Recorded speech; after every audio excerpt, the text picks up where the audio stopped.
You may have seen these popping up in Metro Vancouver recently. They're Korean corn dogs, and they're different from their American counterparts. First off, the batter is made from rice flour instead of regular flour, which makes it super crunchy.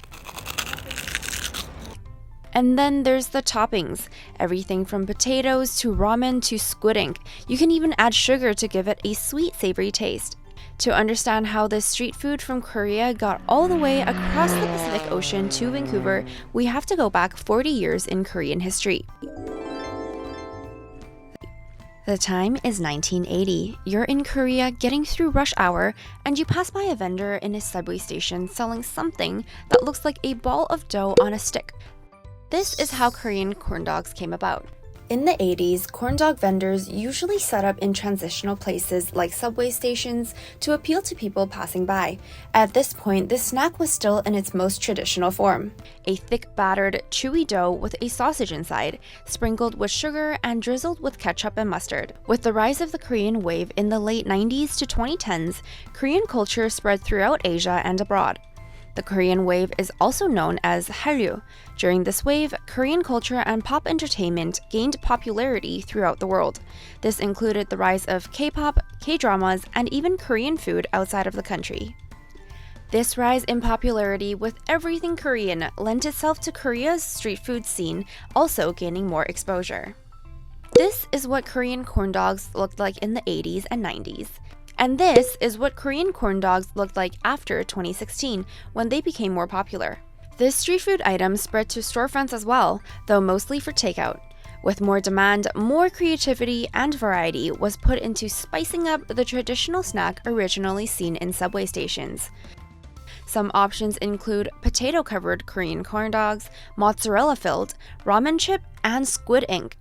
Now, these evolved corn dogs have landed in Metro Vancouver, along with millions of immigrants landing in Vancouver as well.